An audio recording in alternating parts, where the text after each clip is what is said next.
Assalamualaikum warahmatullahi wabarakatuh.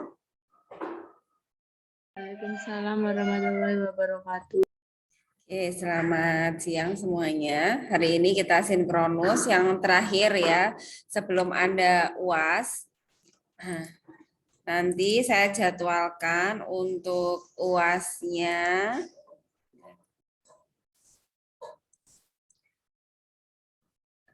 Ini pertemuan ke-15 ya, nanti pertemuan 10 harusnya kan Anda UAS. Nanti saya kasih kelonggaran UAS-nya nanti tanggal 17 ya. Jadi masih ada 2 minggu lagi untuk Anda persiapkan. Tanggal 17 Juni hari Jumat jam 1 nanti saya bukakan ini ya, saya bukakan Zoom, Anda masuk ke Zoom, kemudian Anda mengerjakan waktunya 90 menit.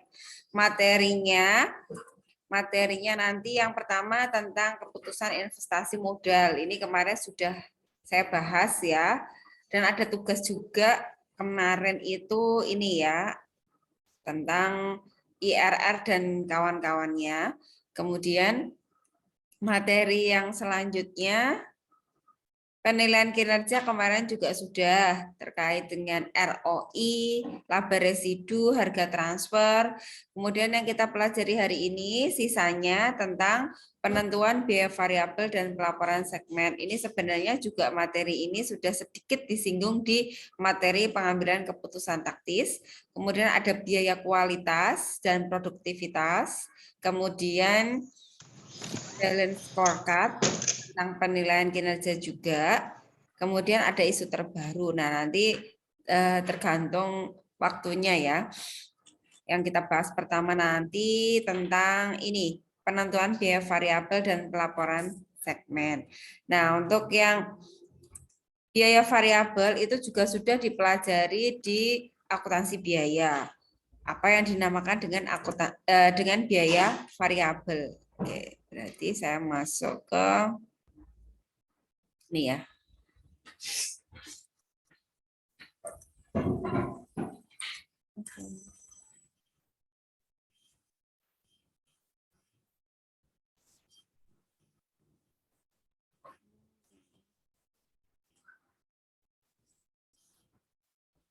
(171) biasanya ini ngeling ya.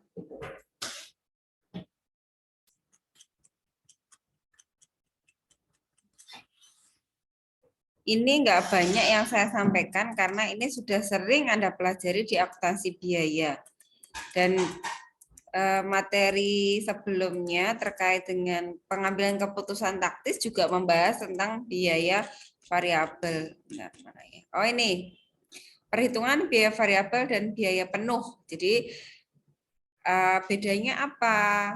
Nah, kaitannya dengan pelaporan segmen. Apa sih segmen? Segmen itu adalah bagian dari perusahaan. Saya contohkan, misalnya kemarin kan harga transfer saya contohkan Indofood ya, masih dengan perusahaan Indofood. Jadi segmen itu adalah bagian dari PT Indofood. Misalnya, dia punya segmen kecap, dia punya segmen mie, dia punya segmen saus, dia punya segmen sirup. Nah, segmen itu bisa kita katakan sebagai divisi. Jadi perusahaan pusatnya adalah PT Indofood, perusahaan gedenya, kemudian dia punya anak-anak, anaknya ada jualan kecap, ada jualan saus, jualan mie. Nah, itu dikatakan sebagai segmen. Dan masing-masing segmen itu tentunya dia dituntut untuk menghasilkan laba antara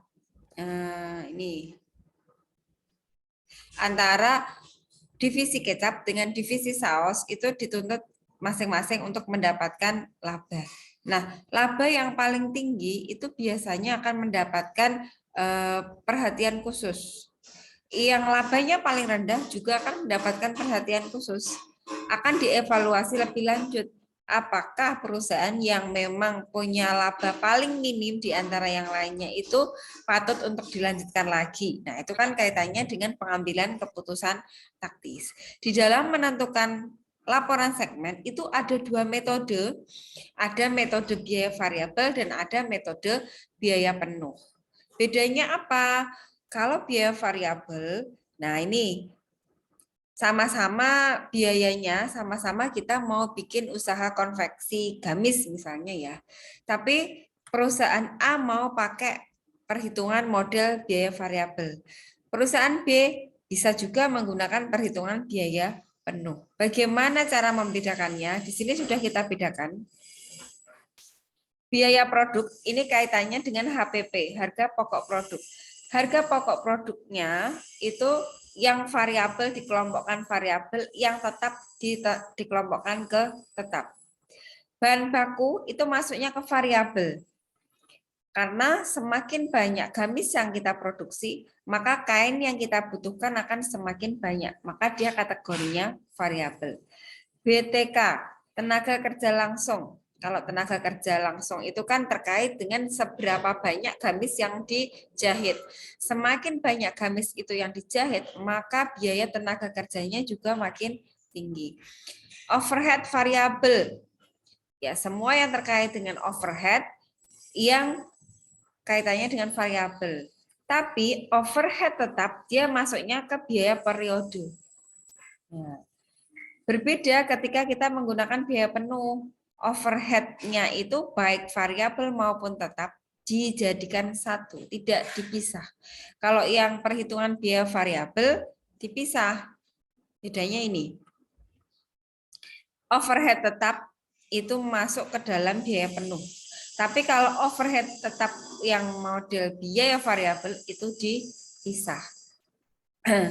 Coba saya minta ini Mbak Nisa Ramadhani. Contoh, kalau mau bikin gamis, bahan bakunya apa Mbak? Kain. Kain. Kain itu masuk ke biaya apa Mbak?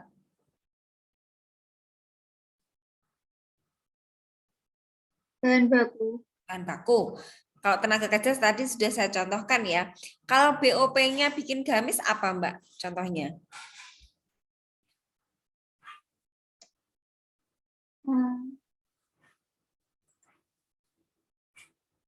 Apa coba? Mesin jahit. Bukan, kalau mesin jahit itu kan alatnya, bahannya. Supaya kain itu bisa jadi gamis itu dia butuh apa Mbak? Benang. Nah, semakin banyak gamis yang diproduksi, benangnya makin banyak nggak Mbak yang dibutuhkan? Semakin banyak Nah, berarti dia benangnya. kategorinya overhead variabel apa overhead tetap? Overhead variabel. Ya. Nah, kalau overhead variabel kan jelas ya, semua bahan-bahan yang dibutuhkan selain kain ya. Berarti butuh jarum, butuh benang, butuh kancing, butuh resleting, dan kawan-kawannya. Ya kan Mbak Nisa? Sekarang yang contohnya Iya. overhead tetap untuk membuat gamis. Ya. Jadi dia nggak ada kaitannya dengan gamis. Semakin banyak gamis yang diproduksi, nanti overhead tetapnya nggak ada masalah. Biayanya sama. Nah, itu misalnya biaya apa, Mbak? Biaya kain. Tuh. Kan kain maksudnya bahan baku. Kan semakin banyak gamis yang diproduksi itu kainnya makin banyak. Tapi kalau di overhead tetap, gamis 1.000 dengan gamis 2.000, overhead tetapnya ini podo, Mbak. Bisa nggak memberikan contoh?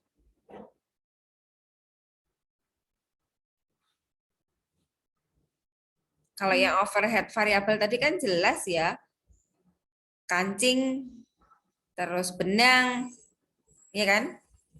Sekarang kebalikannya, gamisnya jumlahnya banyak ataupun sedikit, overhead tetapnya biayanya podo. Apa contohnya, Mbak? Mesin jahit. Bukan mesin jahitnya. Apanya mesin jahitnya? Kalau mesin jahit Orang yang masuknya ke peralatan. Apanya? orang yang memproduksi. Setiap tahunnya ada biaya apa nih? Untuk mesin jahit, biaya apa?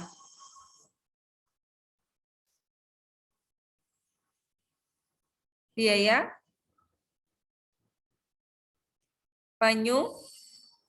Penyusutan. iya, penyusutan atas mesin jahit. Kalau yang pembelian mesin jahitnya itu dia tidak masuk biaya produk, tapi dia masuknya ke aset, masuknya ke peralatan. Tapi mesin jahit yang sudah dibeli itu kan umurnya lebih dari 1 tahun, maka disusutkan. Nah, biaya yang dibebankan setiap tahun atau setiap bulannya itu disebut sebagai overhead tetap. Sekarang kenapa Mbak? Biaya depresiasi mesin jahit kok masuknya ke overhead tetap? Karena tiap bulannya itu mengalami penyusutan. Jumlahnya bagaimana? Jumlahnya semakin bertambah. Loh, sekarang gini, mesin jahit harganya 5 juta, umurnya 5 tahun. Berapa biaya penyusutan setiap tahunnya?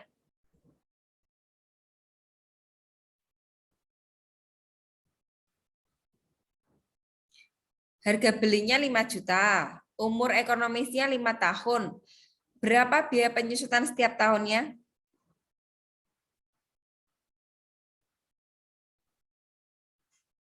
25 juta. Yuk, tinggal dibagi ya Mbak. Kan rumusnya harga perolehan dibagi umur. Berapa dibagi berapa berarti? 5 juta dibagi 5 tahun. Iya, berarti setiap tahunnya berapa biaya 1 juta. depresiasinya atau penyusutannya? 1 juta. 1 juta. Dipegang ya, biaya penyusutan setiap tahun adalah 1 juta. Ketika 1 tahun itu Anda memproduksi 2.000 gamis, dengan Anda memproduksi 1.000 gamis, berapa total biaya penyusutan setiap tahunnya? Sama atau beda?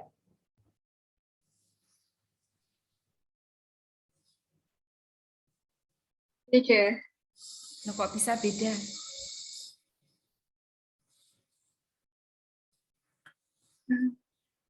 Nah, konsepnya kan nggak gitu. Konsepnya overhead tetap itu mau produksi 2.000 gamis, mau produksi 1.000 gamis, ya biaya depresiasinya ya tetap 1 juta, Mbak. Kan nggak mungkin kalau mau produksi 2.000 gamis dengan 1.000 gamis, nanti biaya penyusutannya sesuai dengan produknya. Kan enggak.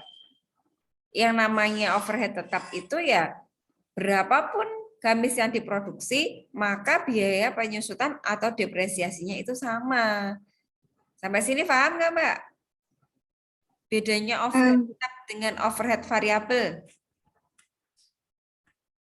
ya. Ya. Pengelompokan ini sangat penting buat perusahaan yang memproduksi produk yang bahan baku dan bahan overhead pabriknya itu banyak. Karena nanti kaitannya untuk mengevaluasi atau menilai persediaan. Jangan sampai nanti ketika Anda bikin gamis, overhead tetapnya sama overhead variabelnya Anda tidak bisa mengontrol biayanya. Jadi fungsinya untuk memisahkan tetap dengan variabel ini supaya Anda bisa punya kontrol untuk menentukan HPP-nya. Waktu di materi yang sebelumnya itu kan ada bagaimana cara memisahkan biaya campuran, biaya tetap dan biaya variabel. Nah, fungsinya apa? Supaya tahu mana yang variabel, mana yang tetap, dan tahu berapa jumlahnya. Kalau Anda nggak tahu berapa kancing yang dibutuhkan untuk membuat gamis, satu gamis, ya Anda akan kerepotan untuk menentukan laba ruginya. Walaupun sebenarnya sepele ya, hanya sebatas kancing harganya seberapa. Kemudian benang, benang itu kan gulungannya banyak dan satu gulung benang itu kan bisa dipakai untuk beberapa gamis. Namun ketika Anda produksinya dalam jumlah ribuan, 1.000 gamis, 2.000 gamis, berapa benang yang harus dibutuhkan? Itu kan harus benar-benar Anda menghitung beneran. Jangan sampai nanti ketika menghitung HPP rugi. Anda kan sudah diajarin kemarin tentang BEP, break even point, titik impas. Nah, fungsinya biaya overhead variabel dengan tetap seperti itu. Supaya Anda tahu bagaimana cara mengelola biaya. Jangan sampai HPP-nya itu terlalu tinggi. Fungsinya apa? Bisa untuk menilai persediaan. Persediaan itu kan kaitannya dengan persediaan bahan baku, persediaan overhead variabel, supaya nanti ketika Anda, contohnya gini, misalnya Anda punya pesanan gamis itu 1000 piece, tetapi bahan baku Anda itu tidak mampu, ya Anda nggak akan bisa untuk memenuhi orderan tersebut. Itu fungsi dari penilaian persediaan. Nah, nanti bisa dibaca sendiri ya. Ini juga bisa dipelajari sendiri. Ini juga sudah ada latihannya ya. Ada sebuah soal di mana soal ini diketahui ada macam-macam, ada persediaan awalnya, ada unit yang diproduksinya, berapa bahan bakunya. Diminta Anda untuk menghitung bagaimana ketika digunakan metode variabel maupun menggunakan metode penuh. Nah, ini sudah ada, nanti bisa dipelajari sendiri.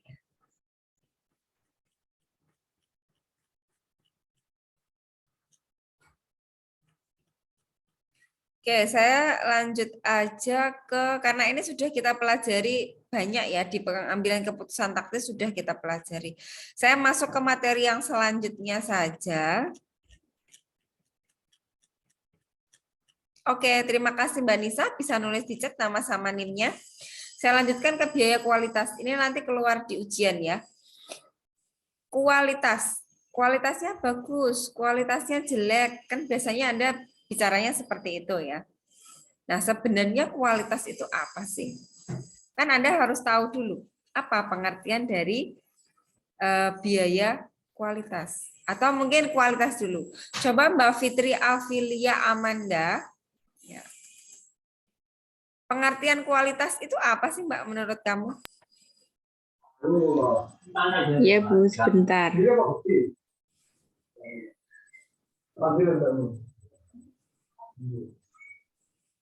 Kualitas adalah tingkat baik buruknya suatu barang. Contoh kalau barangnya gamis. Anda bisa mengatakan kualitas gamis itu bagus ketika apa, Mbak? Kualitasnya bagus, bahannya juga bagus, Bu. Sudah, itu dikatakan bagus ya? Iya. Ya, hanya lihat bahannya saja sudah dikatakan bagus. Tapi yang namanya sebuah produk itu enggak sekedar dari bahannya. Bisa dilihat dari performanya. Kalau bahannya bagus, tapi ketika dipakai itu enggak nyaman. Bahannya bagus, tapi ketika dipakai modelnya sudah usang, modelnya sudah tidak kekinian. Karena itu kan baju banyak sekali yang dijual online ya. Dan mereka berlomba-lomba untuk menjual produknya. Nah, makin berkualitas produk, biasanya kan gitu. Banyak orang yang memburu, banyak orang yang membeli. Nah, kalau Anda hanya lihat dari sisi bahan bakunya, saya kira Anda akan ketinggalan. Ketinggalan dengan produk-produk yang lainnya. Banyak yang harus kita perhatikan. Kalau kita lihat di pengertian ya, derajat atau tingkat kesempurnaan.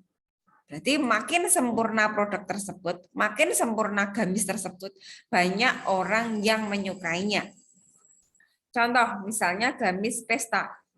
Berarti kan Anda kalau mau ke pesta pengennya yang wow, pengennya yang bagus. Yaitu sebagai seorang penjual, Anda harus mendesain gamisnya itu ya sesempurna mungkin. Bagaimana cara menentukan sempurna? Sesuai dengan standarnya. Nah, saya contohkan. Kalau gamis itu kan pandangan orang satu dengan orang yang lainnya kan berbeda. Sekarang Mbak Fitri pakai jilbab ya. Ya, Nah, Bu. jilbabnya pakai peniti nggak, Mbak? Iya. Pakai peniti. Anda bisa menentukan peniti tersebut berkualitas atau tidak dari mana, Mbak? Tidak berkarat. Tidak berkarat. Berarti Anda lihat, ya kan? Anda lihat ujungnya, apakah hanya berkarat saja? Lancip atau tidak. Ya kan? Diameternya, ya kalau kita bicara peniti itu kan diameternya satuan apa, Mbak, kira-kira, Mbak? Sentimeter kah? Sentimeter.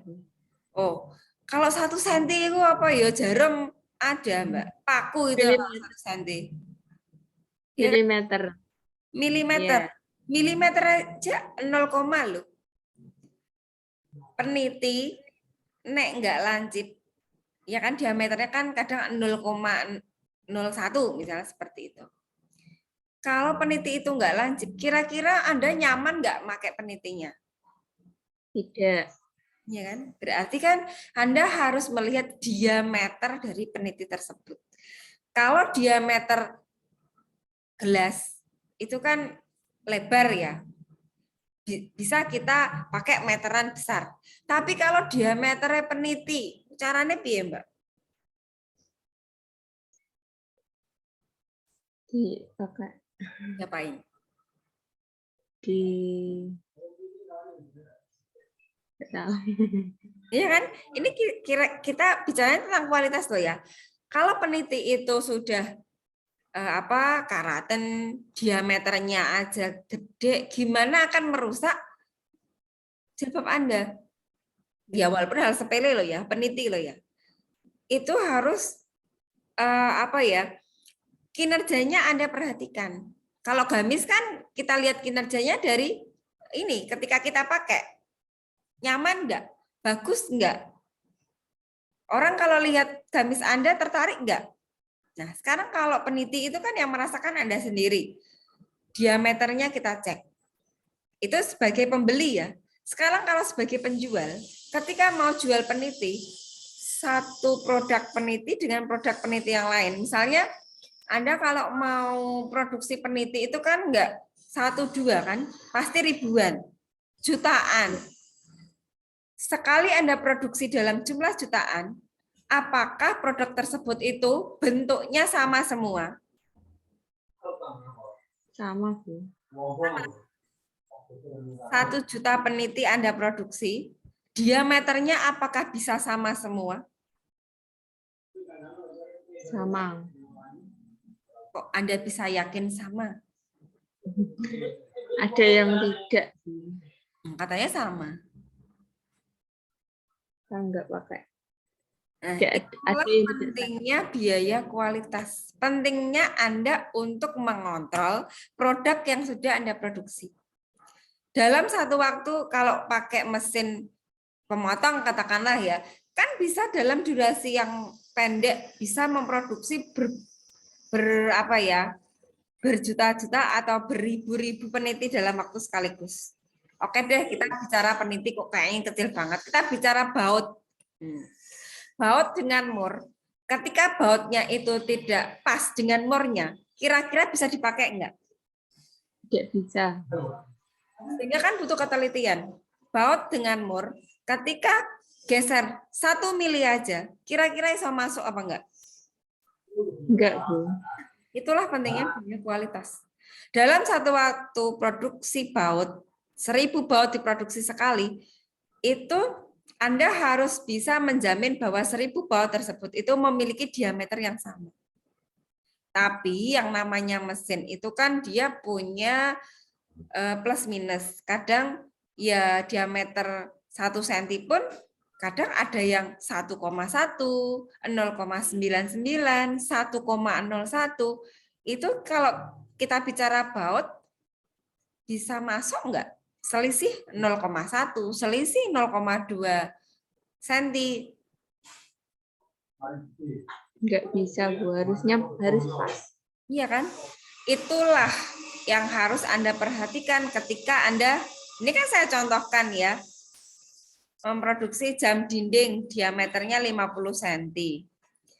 Ya, ini loh jarum jam, itu kan di Atau gini lingkarannya jam dinding.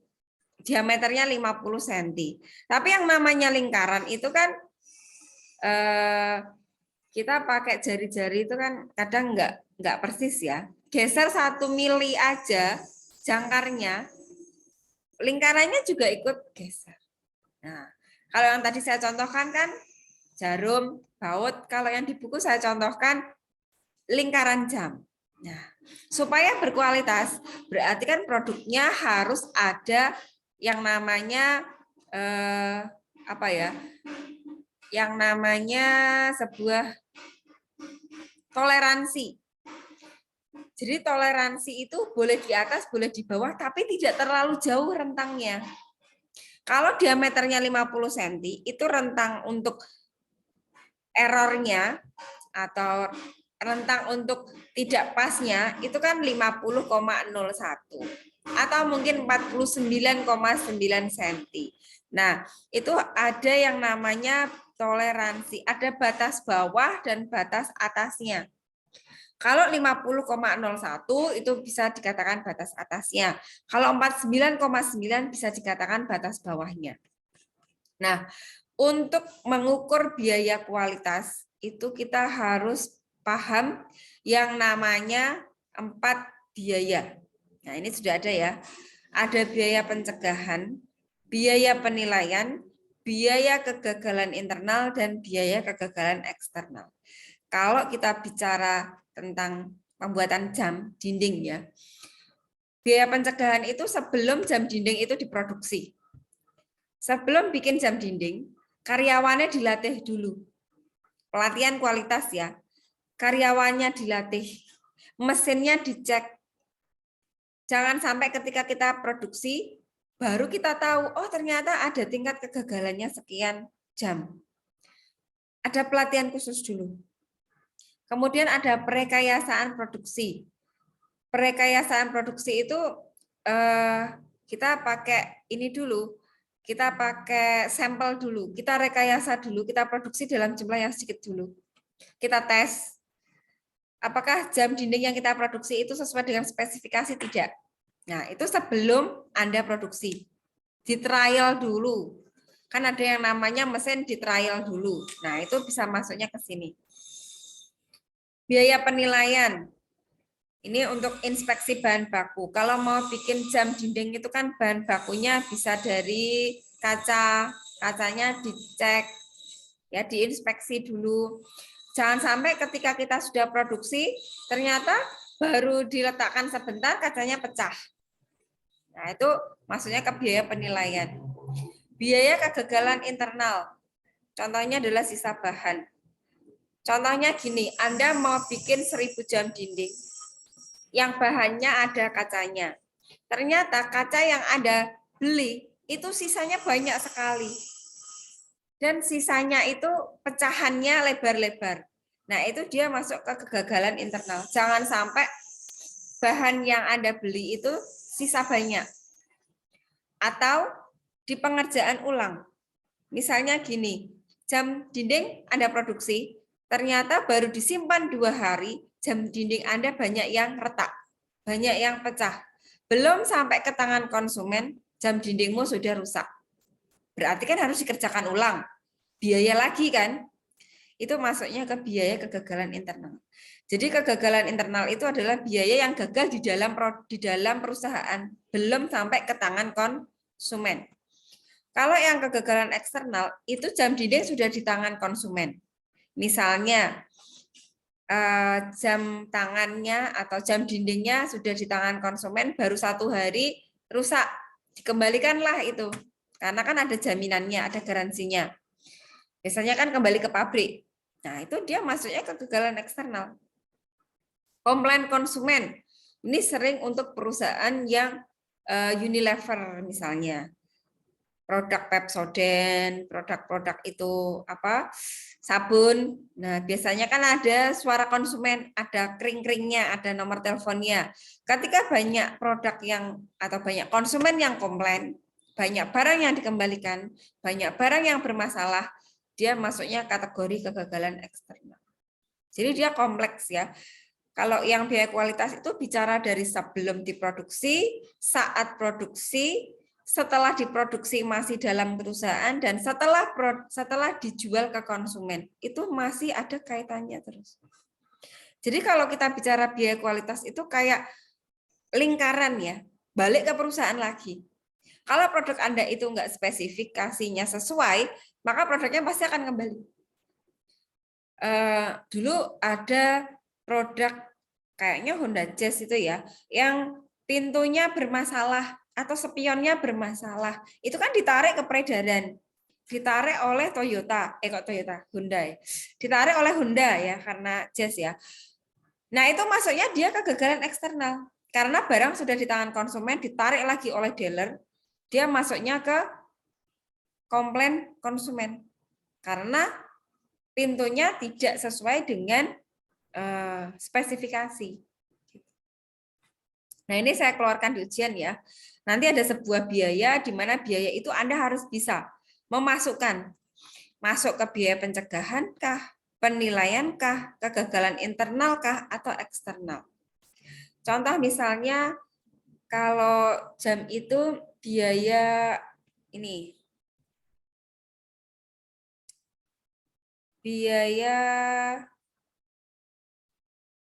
kalau biaya reparasi ini berarti contohnya jamnya dikembalikan, kemudian diperbaiki, dikembalikan lagi ke konsumen. Itu maksudnya ke biaya reparasi ya.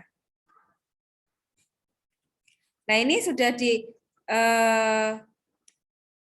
buatkan contohnya ya. Nanti Anda bisa buat laporan ini. Yang penting Anda paham biaya ini masuk kategori apa gitu.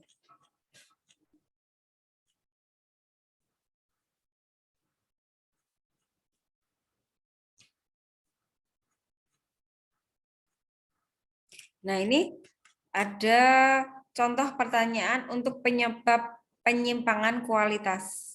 Bisa dari sisi manusianya, misalnya pembuatan jam dinding tersebut ya. Bisa kita lihat dari manusianya, dilihat dari metodenya, dari mesinnya, dari bahannya, dari pengukurannya, dari lingkungannya. Nah, ini harus Anda cari, Anda telusur, Anda cari ininya, penyebabnya dari mana. Karena tidak semua komplain konsumen itu kesalahan dari pengerjaan. Bukan dari ini karyawannya, mungkin dari mesinnya. Kalau bikin baut itu kan kaitannya dengan mesin ya. Kalau mesinnya memang tidak layak atau memang tidak sesuai dengan produk yang dihasilkan, ya harus dicari kesalahannya. Kemudian kita perbaiki. Nah, fungsi dari biaya kualitas seperti itu. Baik, Mbak Fitri, terima kasih ya. Bisa tulis di chat nama sama NIM-nya. Baik, Bu.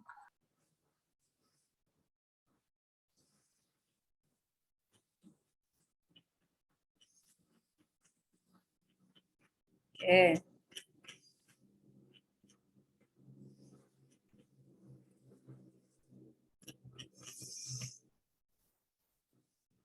Ini ada contoh, bisa dipelajari sendiri ya. Nah, ini kan banyak sekali nama-nama biaya ya. Ada pengerjaan ulang, penarikan produk, kehilangan pasar, bahan sisa tidak terpakai. Ini diminta untuk membuat sebuah laporan. Berarti Anda harus mengelompokkan ke dalam 4 biaya tadi. Oke, coba bantuannya Mbak Dwi Ayu Fatmala. Oke.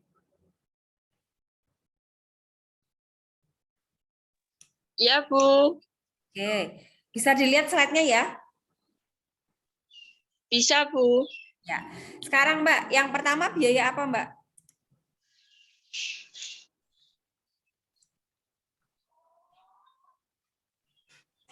Biaya apa ini? Biaya pengerjaan ulang. Ya, masuknya ke apa berarti? Biaya apa? Kan ada 4 tadi ya. Biaya pencegahan, biaya penilaian, kegagalan internal, kegagalan eksternal. Sekarang kalau pengerjaan ulang itu masuk kategori apa?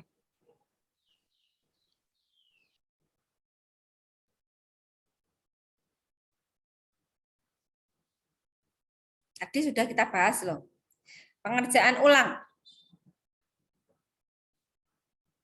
Pilih yang mana?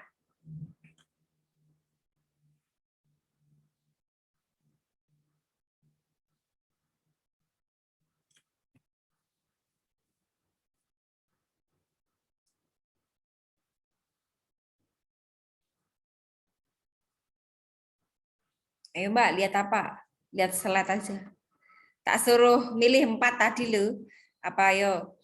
Yang kegagalan internal, Bu. Kenapa dia maksudnya kegagalan internal? Karena itu apa? Pengerjaan ulang. Ayo, kenapa pengerjaan ulang kok masuk kegagalan internal kok? Karena pengerjaan ulang. Karena produknya sudah di tangan konsumen belum? Belum, Bu. Ya, berarti kan dia maksudnya ke internal karena masih di dalam perusahaan. Sekarang Mbak yang kedua.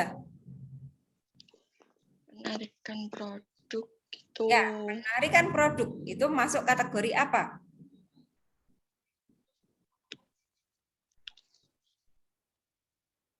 Bentar, Bu. Kan bisa dilogika. Produknya ini sudah di tangan konsumen belum, Mbak? Sudah, Bu. Nah, berarti dia masuk kategori apa?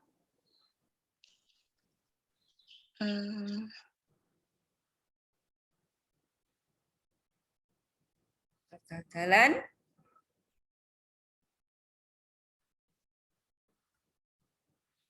Kegagalan eksternal. Iya. Gampang kan cara mengelompokkannya? Ya, Bu. Asal Anda tahu tadi loh batasannya. Kalau yang pencegahan itu berarti belum sampai produksi dicegah sih. Nah, jadi ada banyak sekali ini. Ini nanti saya keluarin di ujian ya. Silahkan Anda pelajari. Masing-masing biaya ini harus Anda kelompokkan ke dalam 4 biaya tadi. Kehilangan pangsa pasar. Nah, ini masuk ke apa, Mbak?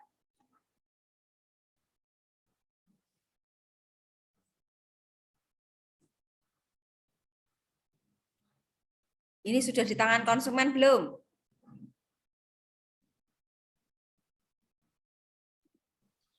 Sudah, Bu. Iya, semuanya seperti itu ya. Kalau untuk garansi juga eksternal. Pemilihan pemasok bahan. Oke, ini Mbak. Pemilihan pemasok bahan coba. Ini sudah produksi apa belum? Belum. Kalau belum berarti dia kategori apa?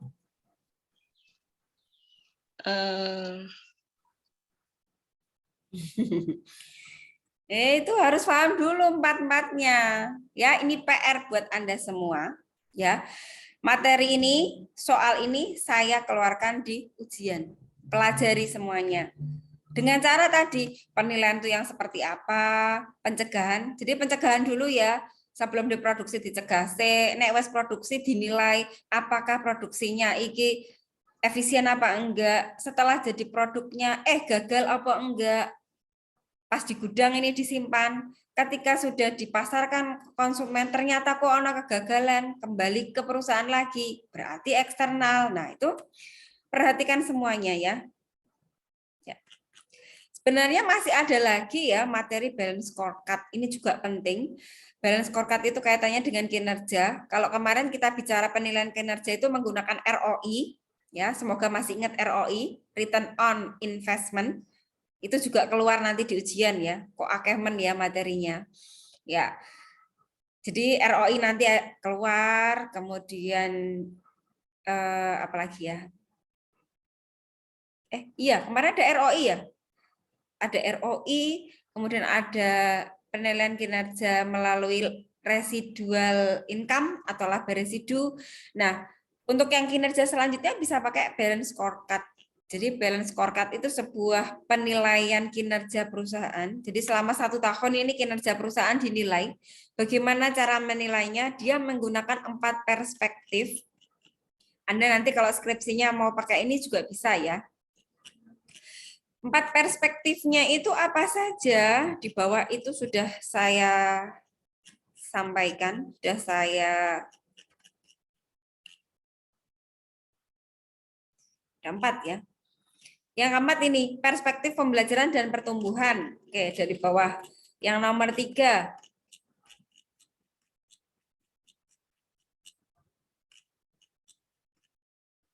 proses bisnis intern. Yang nomor 2, perspektif pelanggan. Yang nomor 1, perspektif keuangan. Semua perspektif itu menjadi satu supaya apa? Kinerja perusahaannya baik. Kalau kita bicara ROI, itu dia masuknya ke perspektif keuangan. Dilihat bagaimana pertumbuhan pendapatannya dari tahun ke tahun naik apa enggak. Bagaimana biayanya, apakah biayanya bisa dikurangi setiap tahunnya. Nah, ini yang keuangan. Kalau yang pelanggan, ini kita kaitannya dengan biaya kualitas juga. Jadi mata kuliah ini memang bersinggungan ya dengan materi-materi yang sebelumnya. Kita bicara pangsa pasarnya, retensi pelanggan. Apakah pelanggan itu kalau beli produk Anda akan beli lagi? Contoh Mbak Dwi Ayu. Nah, ini kayaknya jualan ya Mbak Dwi Ayu ya. Jualan apa Mbak Dwi Ayu?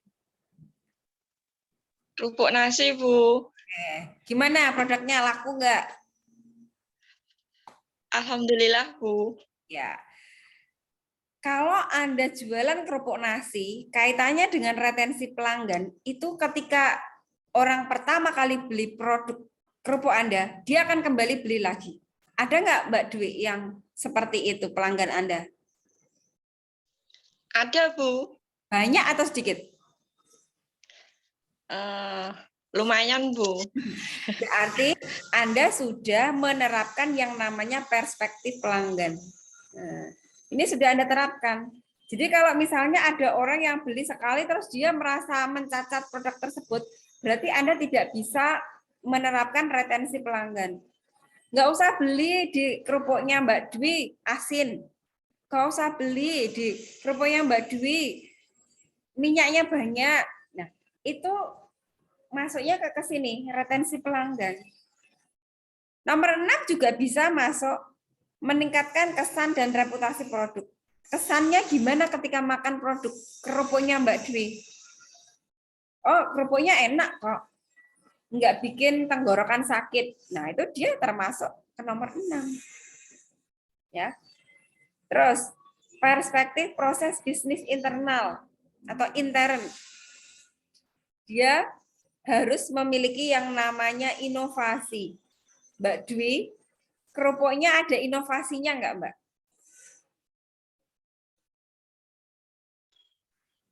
Ada, Bu. Apa inovasinya, Mbak?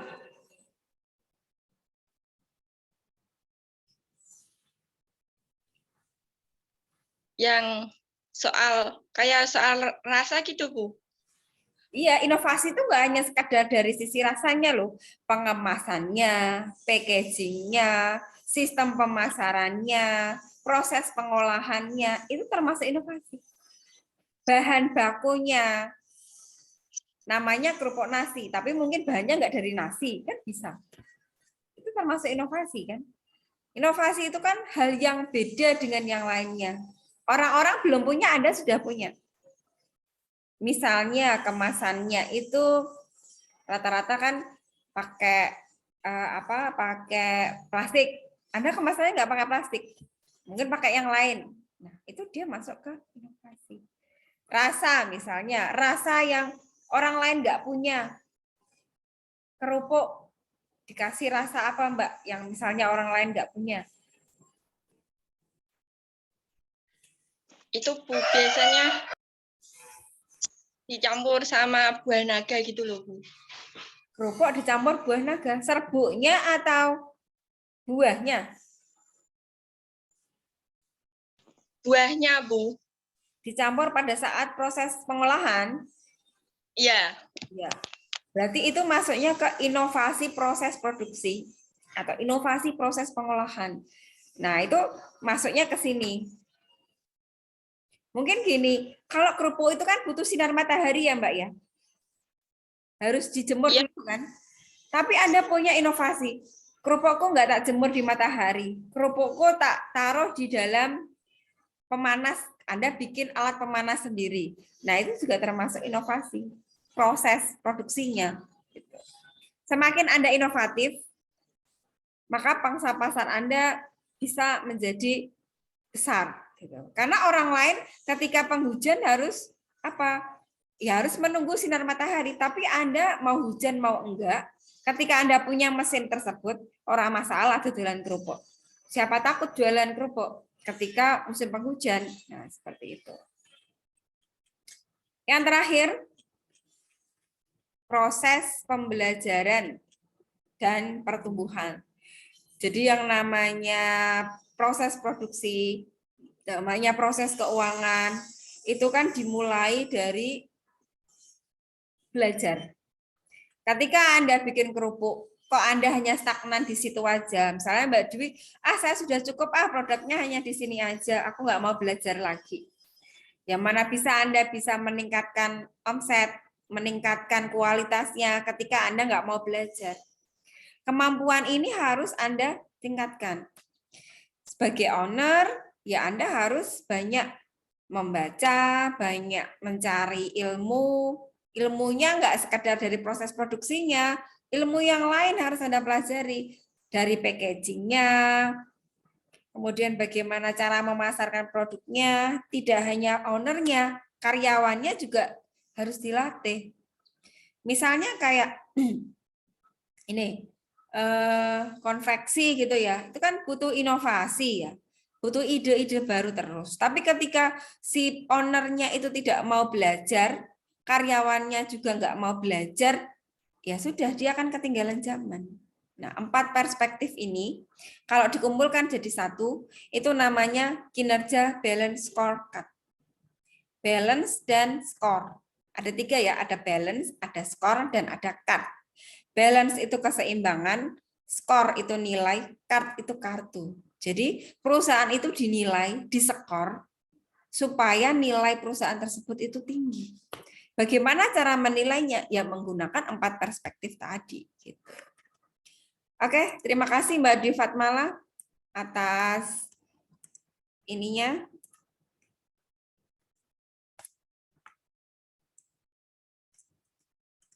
Partisipasinya bisa tulis di chat nama sama NIM-nya ya. Oke. Masih ada satu materi lagi, tapi sudah cukup lah ya. Sudah banyak materinya, bisa dipelajari sendiri ya. Berarti ada keputusan investasi, mana ya? Ini ya, keputusan investasi modal, ada biaya variabel dan pelaporan segmen, ada biaya kualitas tadi, Anda belajar untuk mengelompokkan 4 biaya tadi, kemudian balance scorecard, Anda harus belajar 4 perspektif. Ya. Untuk yang isu terbaru ini bisa dipelajari sendiri. Ini apa ya? Saya lupa. Oh iya, ini kaitannya dengan TQM. Impact of TQM on business performance based on balance scorecard. Ini Anda diminta untuk menilai kinerja sebuah perusahaan berdasarkan metode balance scorecard. Pelajari ya, ini jurnalnya. Mungkin akan saya tanyakan ini.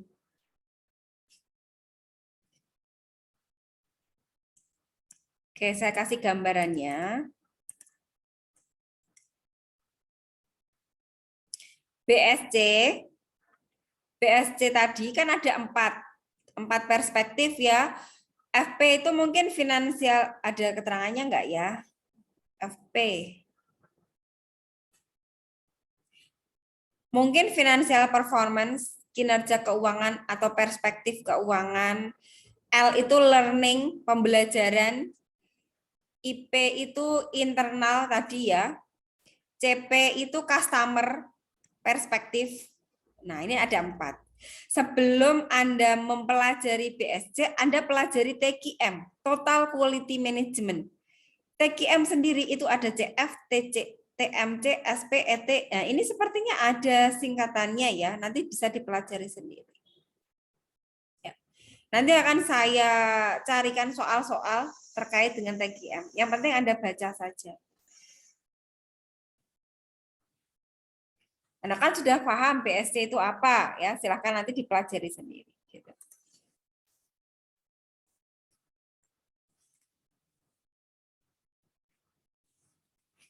Oke, saya kira itu materi dari saya. Kayaknya sudah banyak sekali yang sudah saya sampaikan ya. Silakan yang masih bingung bisa ditanyakan. Nanti di pertemuan 16 ini UAS, belum saya kasih link Zoom-nya, nanti akan saya buatkan link Zoom-nya ya. Jadi nanti saya ulangi lagi. Anda ujiannya tanggal 17. Tanggal 10 libur ya. Libur Anda, tapi tetap absen karena tanggal 10 sudah saya buatkan absennya gitu. Oke, sampai sini gimana? Ada yang mau ditanyakan terkait dengan UAS-nya nanti? Libur nggak usah ada tugas ya. Kayaknya capek tugas-tugas terus. Ini Akmen sudah saya diskon banyak sekali. Tugasnya cuma sekali aja setelah UAS ya. Saya tahu kok mata kuliah yang lain tugasnya banyak sekali. Jadi saya diskon, tapi konsekuensinya ya nanti UAS-nya Anda harus benar-benar belajar dengan baik gitu. Gimana yang lainnya? Ada yang mau ditanyakan? Sebelum saya tutup.